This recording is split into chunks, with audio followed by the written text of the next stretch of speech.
Hello everyone, আসসালামু আলাইকুম। আশা করি আপনারা সবাই অনেক ভালো আছেন। তো আমি কিছুদিন আগে একটা ভিডিও করে রেখেছিলাম যে আমি যে বইগুলো পড়ি ব্যাংকের প্রিপারেশন আর বিসিএসসি প্রিপারেশন ২ টা একসাথে নেওয়ার জন্য। তো ওই ভিডিওটাই ভাবলাম আজকে শেয়ার করি আপনাদের সাথে। বাংলার জন্য আমি ৩ টা বই পড়ি। একটা হচ্ছে অগ্রদূত। এই বইটা থেকে আমি শুধু সাহিত্যের যে অংশটা আছে এগুলোই পড়ি। অনেক সময় দেখা যায় যে যেই ইনফরমেশনগুলো MP3 তে স্কিপ করে যায় ওগুলো অগ্রদূতে থাকে সাহিত্যের অংশটাতে। ব্যাকরণের জন্য আমি 9-10 এর যে বোর্ড ব্যাকরণ বই আছে এটা পড়ি। তবে এই বইটা কিন্তু এখনকার স্টুডেন্টরা যেটা পড়ে এটা থেকে ডিফারেন্ট। এখনকার নতুন বইটাতে উদাহরণ বেশি দেওয়া বাট রুলসগুলো অনেক কম। তো আমরা আমাদের সময় যেটা পড়তাম ওই বইটাতে অনেক ডিটেলসে দেওয়া আছে। তো আপনারা যদি বই কিনতে যান তাহলে পুরনো বইটাই কিনবেন, নতুনটা কেনার থেকে এটা ভালো হবে। এছাড়া আমি MP3 বইটাও ফলো করি। এখান থেকে আমি সাহিত্য, ব্যাকরণ ২ টাই পড়ি। যেহেতু এই বইটা হচ্ছে আমার কাছে নতুন, আর এই বইটাতে কিন্তু অনেক প্রিভিয়াস ইয়ারের কোয়েশ্চেন দেওয়া থাকে। তো পড়ার পরে এখান থেকে যদি আমি এগুলো সলভ করি তো অনেক কাজে দেয় আসলে। আর আমি যখন কবি সাহিত্যিকদের ব্যাপারে পড়ি ওই ওই টাইমে আমি MP3 আর অগ্রদূত এই ২ টা বই একসাথে নেই। আর ওইখান থেকে দেখা যায় যে ২ টা বইয়ের ইনফরমেশন একটা খাতায় আমি নোট করে রাখি। আর আমি প্রতিদিন অল্প, অল্প করে পড়ি, তো নোট করতে তেমন একটা ঝামেলা হয় না। তো আমার বাসায় আরেকটা বাংলা বই ছিল, এটা সৌমিত্র শেখরের বই। এই বইটা আমি আসলে ওইভাবে পড়ি না, তবে আপনারা চাইলে এটা পড়তে পারেন।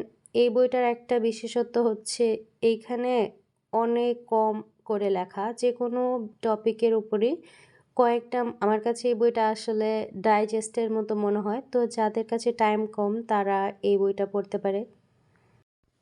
ইংলিশের জন্য আমি ২ টা বই পড়ি।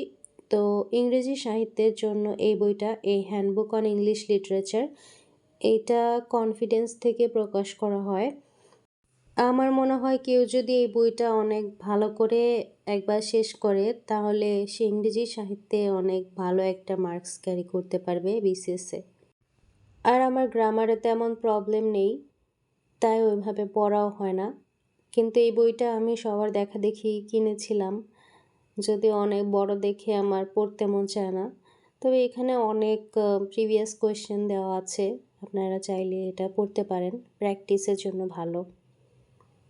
ম্যাথের জন্য আমি 9-10 এর বইটা পড়ি। এটা আমার একটা কাজিনের কাছ থেকে নিয়েছি, ও এবার এসএসসি পরীক্ষা দিয়েছে।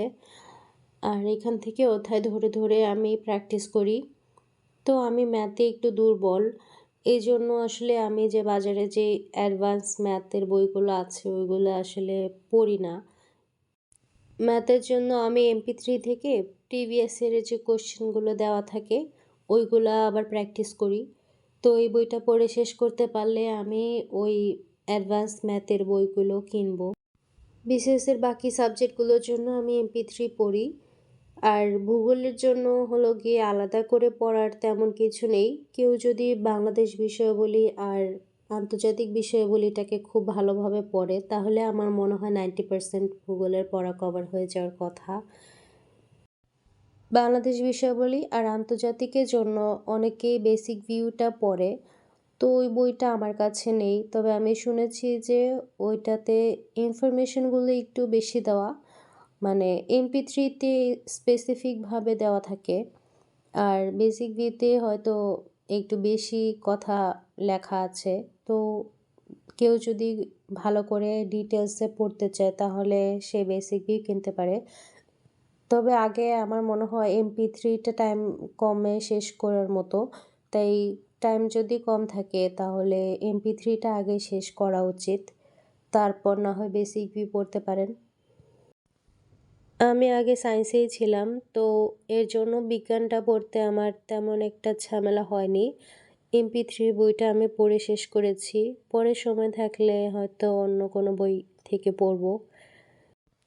আর কম্পিউটারের জন্য আলালের কম্পিউটার এই বইটা আমি পড়ি। তো বিসিএস এর জন্য পড়তে চাইলে খুব ডিটেলসেই চ্যাপ্টার ওয়াইজ পড়তে হবে। আর ব্যাংকের জন্য পড়তে চাইলে প্রিভিয়াস ইয়ারের কোয়েশ্চেন সলভ করলেই অনেক কমন পাওয়া যায়। আর সাধারণ জ্ঞান তো প্রতি মাসেই কিছু না কিছু আপডেট আসে, চেঞ্জ হয়।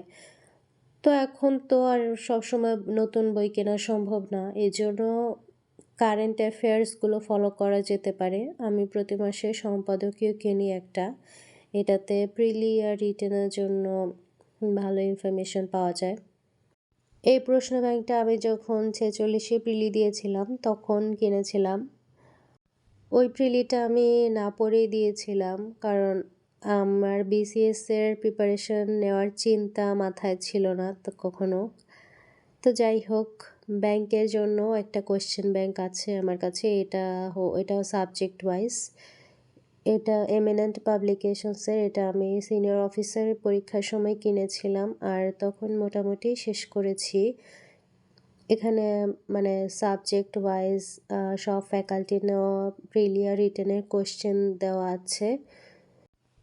এই বইটা অনেকটা ডাইজেস্টের মতো, মানে প্রত্যেকটা প্রশ্নের সঙ্গে অনেক সুন্দর করে ব্যাখ্যা দেওয়া আছে। আর ব্যাংকের জন্য একটা এক্সট্রা জিনিস পড়তে হয়, সেটা হচ্ছে ভোকাবুলারি, যেটা বিসিএসে খুব একটা আসে না। মাঝে মাঝে আসে, তবে সেগুলো পারা যায় আর কি। কিন্তু ব্যাংকের পরীক্ষা যেগুলো আসে এগুলো একটু কঠিন মনে হয় আমার কাছে। তাই ভোকাবুলারির জন্য আমি আরিফুর রহমানের এই বইটা কিনেছি, রিসেন্ট পাবলিকেশনের। প্রিলির পাশাপাশি আমি রিটেনের জন্য একটু প্রিপারেশন নিয়ে রাখতে চাচ্ছি, এই জন্য এই বইটা কিনেছিলাম। এটা লতিফুর ফোকাস রাইটিং।